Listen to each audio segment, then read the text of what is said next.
Hello everyone, स्वागत है आप सभी का। आज के इस वीडियो में हम इस पैसेज को ट्रांसलेट करने वाले हैं। तो चलिए स्टार्ट करते हैं। पहला सेंटेंस है, समय बहुत कीमती है और यह कभी वापस नहीं आता। तो इस सेंटेंस में दो पार्ट हैं। पहला पार्ट ये है, समय बहुत कीमती है। सबसे पहले हम इसको ट्रांसलेट करते हैं। किसी भी सेंटेंस को ट्रांसलेट करने से पहले हम सेंटेंस का टाइप देखते हैं और ये सेंटेंस है असर्टिव। जो जितने भी असर्टिव सेंटेंस होते हैं सभी में हम सब्जेक्ट पहले लिखते हैं और उसके बाद हम वर्ब लिखते हैं। तो यहाँ पर सब्जेक्ट क्या है, किसके विषय में बात हो रही है? समय, क्योंकि समय बहुत कीमती है। तो सब्जेक्ट क्या है यहाँ पर? समय। समय की इंग्लिश होती है टाइम। तो सबसे पहले सब्जेक्ट लिखते हैं, तो यहाँ पर हम लिखेंगे टाइम, यानी कि समय बहुत कीमती है। तो इस सेंटेंस में कोई एक्शन वर्ब नहीं है, यहाँ पर कोई काम नहीं हो रहा है, यहाँ पर सिर्फ होना बताया जा रहा है। और होना बताने वाली वर्ब होती है बी, क्योंकि ये प्रेजेंट टेंस है। प्रेजेंट टेंस में हमेशा वर्ब की फर्स्ट फॉर्म का यूज किया जाता है और बी का फर्स्ट फॉर्म होता है इज, एम और आर। तो टाइम सिंगुलर होता है और टाइम के साथ में हमेशा इज का इस्तेमाल किया जाता है, इसलिए यहाँ पर लिखा जाएगा इज। द टाइम इज, समय है। क्या है? बहुत कीमती। कीमती की इंग्लिश होती है प्रीसियस और बहुत लगा हुआ है इसमें तो हो जाएगा वेरी, यानी कि बहुत, और कीमती precious, precious. Time is very precious, समय बहुत कीमती है। एंड, और लिखा हुआ है, हो जाएगा एंड। और क्या है? यह कभी वापस नहीं आता। तो यहाँ पर भी ये प्रेजेंट की बात ही हो रही है और ये जो प्रेजेंट में किस टाइप का है, ये इंडेफिनिट है। और इस सेंटेंस में कभी नहीं आया हुआ है। कभी नहीं के लिए हम नेवर का इस्तेमाल करते हैं और जो नेवर वाले सेंटेंस होते हैं उनको हम आफर्मेटिव की तरह ही बनाते हैं, यानी सब्जेक्ट लिखेंगे फिर वर्ब लिखेंगे। लेकिन जो नेवर होता है ये एडवर्ब ऑफ फ्रीक्वेंसी होता है, इसको हमेशा वर्ब से पहले लिखा जाता है। तो सबसे पहले सब्जेक्ट लिखते हैं। सब्जेक्ट यहाँ पर क्या है? या, यानी समय की बात हो रही है, तो इसके लिए या की मीनिंग होती है ईट, लिखेंगे ईट।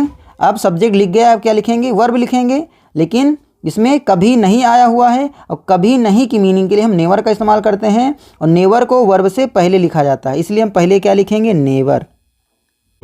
प्रेजेंट इंडेफिनिट टेंस में जब सब्जेक्ट हमारा ही, सी, इट हो या फिर कोई सिंगुलर सब्जेक्ट हो तो वहाँ पर वर्ब की फर्स्ट फॉर्म में एस या फिर ईएस ऐड किया जाता है। तो यहाँ पर वर्ब क्या है?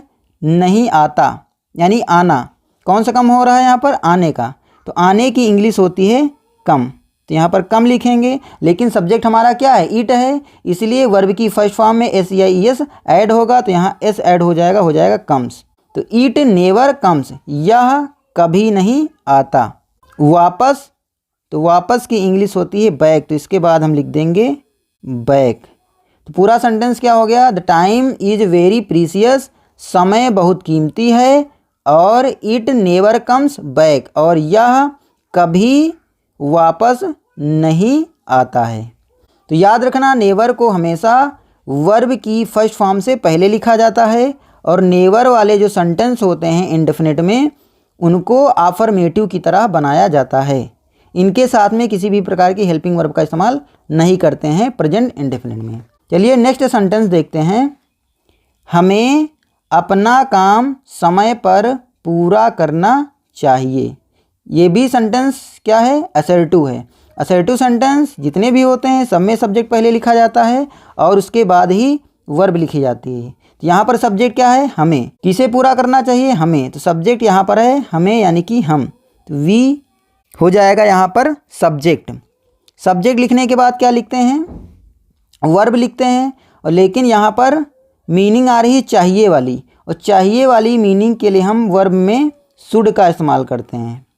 शुड प्लस वर्ब की फर्स्ट फॉर्म। यहाँ पर जो वर्ब लिखा हुआ है ये दो भागों में टूट भी सकती है, यानी कि ये पहला भाग इसका क्या होता है? हेल्पिंग वर्ब, और दूसरा भाग होता है इसका मेन वर्ब। तो यहाँ पर चाहिए आ रहा है, चाहिए की मीनिंग के लिए हम शुड प्लस वर्ब की फर्स्ट फॉर्म का यूज करते हैं। तो ये हो जाएगी हेल्पिंग वर्ब और ये हो जाएगी मेन वर्ब।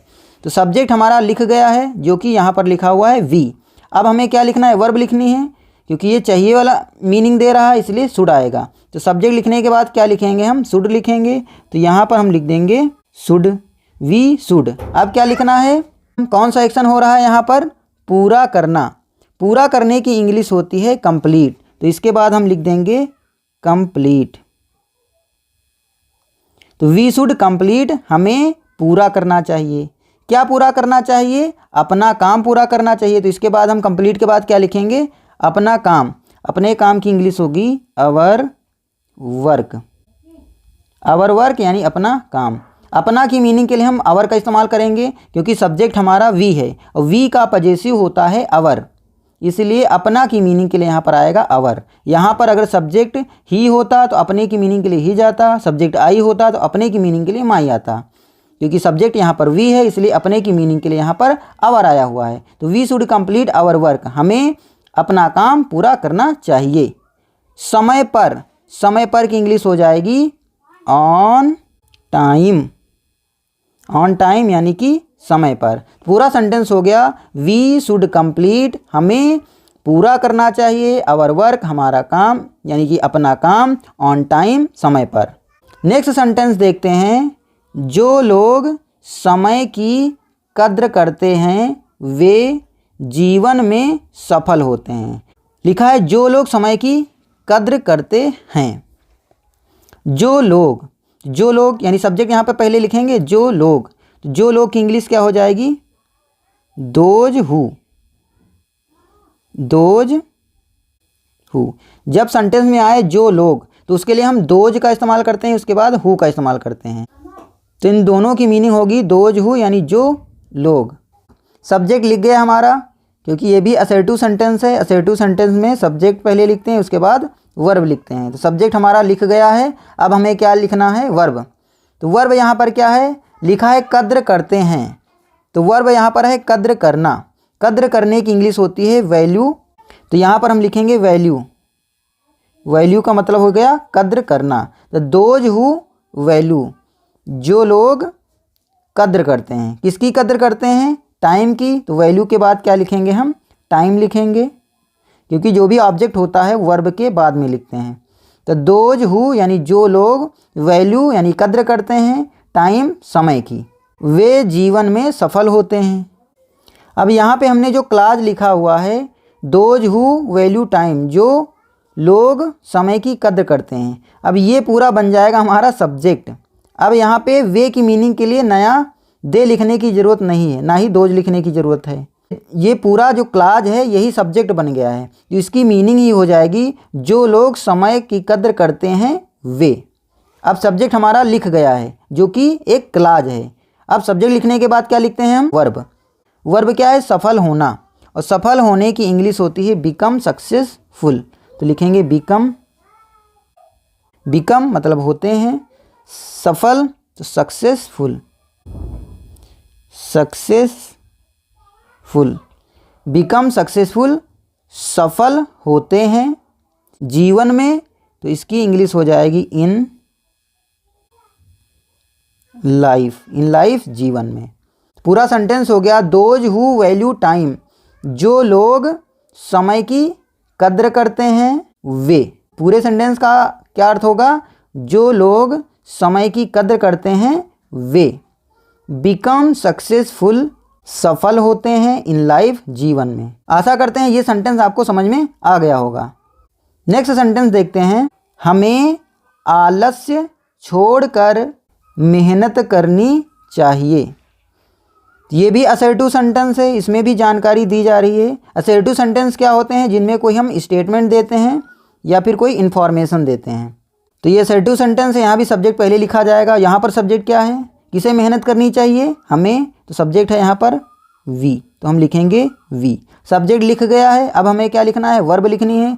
लेकिन इसमें आ रहा है मेहनत करनी चाहिए, और चाहिए की मीनिंग के लिए हमने आपको बताया था शुड और प्लस वर्ब की फर्स्ट फॉर्म का यूज करते हैं। तो वर्ब में क्या हो जाएगा? शुड प्लस वर्ब की फर्स्ट फॉर्म। तो सबसे पहले हम शुड लिखेंगे, हो जाएगा वी शुड। शुड लिख दिया हमने। अब हमें क्या लिखना है? वर्ब की फर्स्ट फॉर्म। कौन सा एक्शन हो रहा है? अभी सेंटेंस में देखो तो यहाँ पर दो एक्शन हो रहे हैं। पहला तो आलस्य छोड़ना और दूसरा मेहनत करना।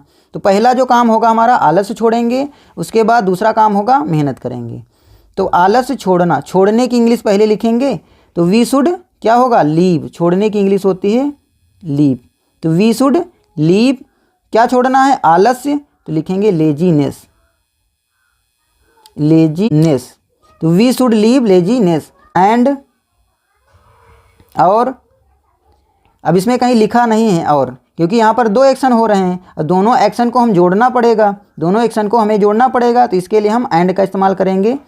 तो इस वाले पहली वाली वर्ब में कर वाली मीनिंग आ जाएगी, यानी कि यहाँ हो जाएगा आलस छोड़ कर, एंड और क्या करना चाहिए, मेहनत करनी चाहिए, और मेहनत करने की इंग्लिश होती है वर्क हार्ड। तो यहाँ पर लिखेंगे वर्क हार्ड।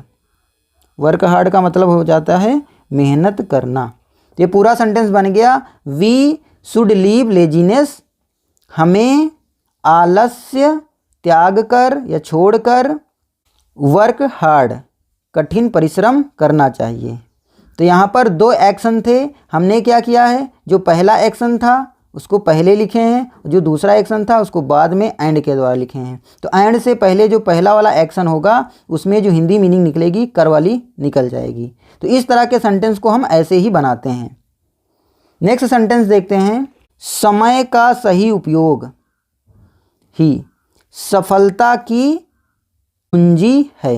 ये भी असर्टिव सेंटेंस है। यहाँ पर भी हम क्या लिखेंगे, सब्जेक्ट पहले लिखेंगे, उसके बाद क्या लिखेंगे, वर्ब लिखेंगे। तो यहाँ पर सब्जेक्ट क्या है, यहाँ पर सब्जेक्ट है समय का सही उपयोग, यानी कि तो सही उपयोग सब्जेक्ट है। सही उपयोग की इंग्लिश क्या हो जाएगी, द राइट उपयोग, यूज। सही उपयोग किसका, समय का, तो लिखेंगे ऑफ टाइम। सब्जेक्ट लिख गया हमारा, सब्जेक्ट क्या था, समय का सही उपयोग, तो सही उपयोग द राइट यूज, और समय का ऑफ टाइम। सफलता की कुंजी है, तो यहाँ पर कोई एक्शन नहीं हो रहा है, यहाँ पर क्या बताया जा रहा है, होना बताया जा रहा है। होना बताने वाली वर्ब होती है बी, और प्रेजेंट टेंस है तो हम फर्स्ट फॉर्म का ही यूज करेंगे, और बी का फर्स्ट फॉर्म आप लोग जान चुके हैं, इज एम आर होता है, तो यहाँ पर इज एम आर आएगा। तो यहाँ पर जो सब्जेक्ट लिखा हुआ है ये, इसके अकॉर्डिंग क्या आएगा, इज आएगा। तो यहाँ पर लिखेंगे हम इज। जब ये ना पता चले कि ये प्लूरल है कि सिंगुलर है तो वहाँ पर हम इज का इस्तेमाल करते हैं। जब हमें पता चले कि एक से ज़्यादा हैं तब प्लूरल होता है तो वहाँ पर आर का इस्तेमाल करते हैं। जब सब्जेक्ट हमारा आई होता है तो वहाँ एम का इस्तेमाल करते हैं। बाकी सबके साथ इज आएगा, यानी सिंगुलर होगा, एक होगा तब भी इज आएगा। जब पता ही ना चले कि एक है कि एक से ज़्यादा है, यानी कि अनकाउंटेबल हो, तब भी इज का इस्तेमाल करते हैं।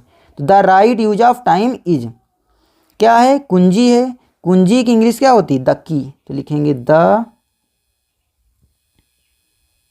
की, कुंजी है किसकी, सफलता की, तो हो जाएगा ऑफ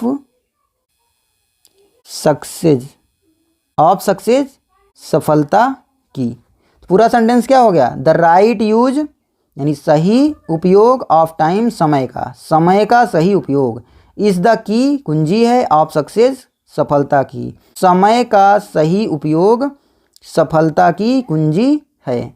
आशा करते हैं इस वीडियो से आपको बहुत कुछ सीखने को मिला होगा। अगर ये वीडियो आपको पसंद आई है तो वीडियो को लाइक कीजिए, अपने दोस्तों में शेयर कीजिए, और यदि आपने अभी तक हमारे चैनल को सब्सक्राइब नहीं किया है तो कृपया सब्सक्राइब कीजिए। मिलते हैं नेक्स्ट वीडियो में, तब तक के लिए बाय बाय, टेक केयर।